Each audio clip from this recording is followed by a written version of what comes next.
Debbie Birch, and I'm with the Queen Anne's County Office of Tourism, and we're here today to hear a little bit about the old Wye Grist Mill.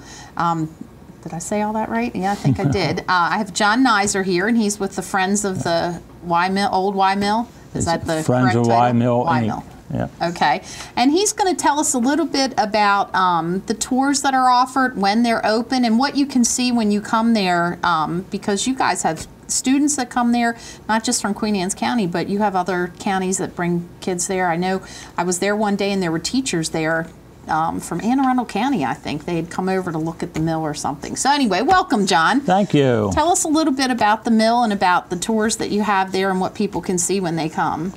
Well, first of all, we are the Friends of Wye Mill. We are a volunteer organization. We operate the mill, manage it under the auspice of Preservation Maryland. Okay, and that key word was volunteer. Volunteers, and we need volunteers. Okay. It's only a handful of us that are running the mill. We do school tours in two segments, May through June. Okay. And from September and October. Okay. Now, they're school tours, and as you stated, we have schools from all over that come to our mill. We have them from Southern Maryland, oh, wow. Annapolis, Baltimore. We had some from Delaware, and of course, Talbot County and Queen Anne's County. Right.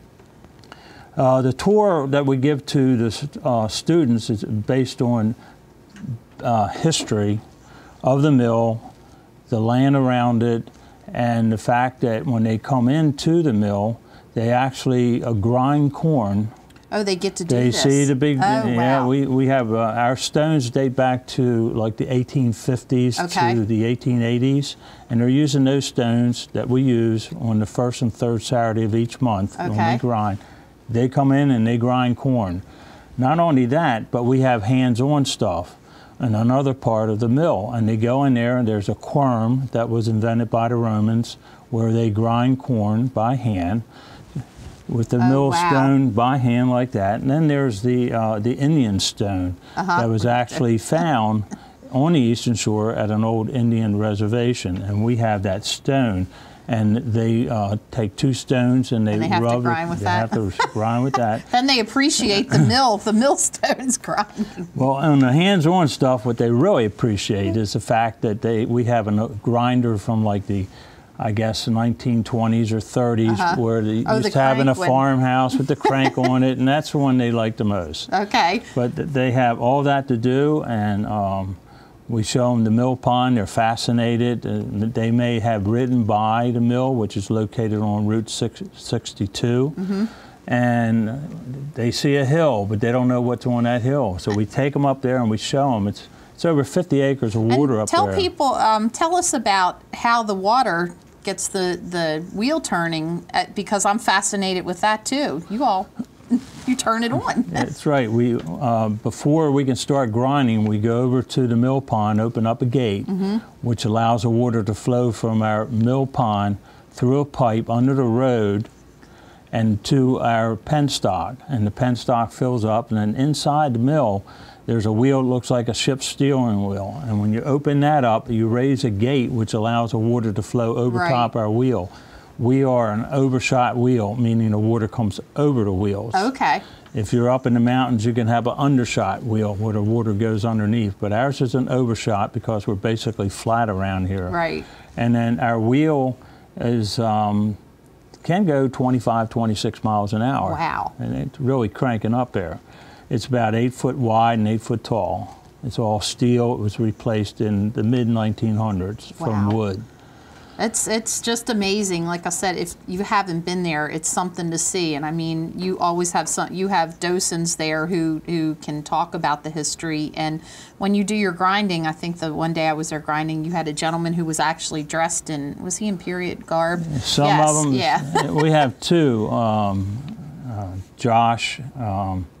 He lives in Ocean City area. He comes up from Ocean City, and we have Andy who comes over from the Washington suburban area. Okay. And they're both historians, and Andy's a school teacher, and he brings his class over from there once a year, and he dresses in period garb. Yeah, that must be who I saw, because I was just fascinated by the whole thing.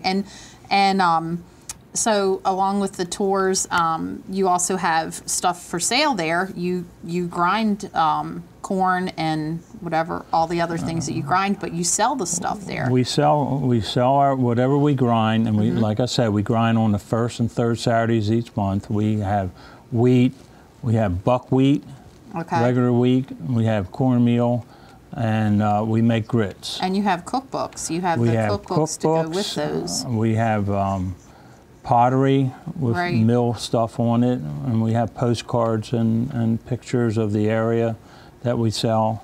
So there's a little bit, it's a good gift idea if you're looking for something different, you know, a bag of the grain and one of the cookbooks. And now I'm going to put you on the spot here, because one of the things I remember when I was visiting the mill is some sayings that came out of the mill, and I'm going to ask you to tell me those again, what they were. Okay.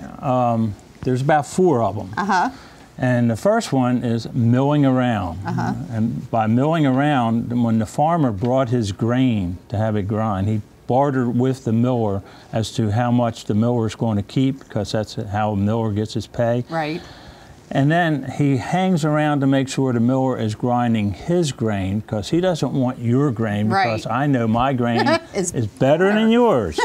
So he hangs around. So they mill around. So that was milling around. So that's milling around. The other one is keep your nose to the grindstone. If the stones are too close together, they're actually mashing the grain, and you can smell it. It's like burning smell. So there's a little opening that the miller would move that piece of wood at the opening, and he could stick his nose there, and he could smell it. So keep your nose to the grindstone. The other one's rule of thumb. When he's grinding, some people like cornmeal a little bit finer than others. Some of them like it a little bit gritty. That's why you get 2 types. Well, he reaches in as the grain is falling down to a hopper. And he feels some of it, and he rubs his thumb and finger together. That's the rule of thumb. And that's the rule of thumb. If when you're grinding, your stones are going to wear out a little bit, so they have to be dressed.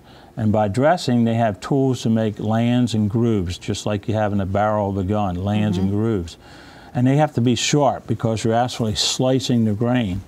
So a millwright would come in and say, "Can I dress your stones? They need to be dressed." And the miller would say, "Show me your metal." And by that is, he's looking at the individual's arm. And he wants to see if his arm is messed up. If it's real nice and clean and shiny like mine, you don't want him doing it. Don't want me doing it. But if he's got scars on his arm, he knows he's done a lot of work, so he must be a pretty good millwright. So he will hire him. So that's show me your metal. See, show me your metal. They have stuck with me, and I thought they were interesting little facts. See, and that's the kind of stuff you can learn when you come to the mill. When you come to the mill, that's right. So come and visit. Bring the kids, because it's a learning experience for them. If you want more information, you can go to the website. It's the oldwyemill.org. I got that right? Yep. You know, go out and visit it. It's just really interesting, and we're lucky to have this in the county here and be able to go visit as close as it is to us. So thank you so much, John, for coming in. Well, thank you for inviting us to come here and tell our story. And we need volunteers. That's what I was going to say. They need volunteers. So we got to get that out there. Okay. Thank you. Thank you very much.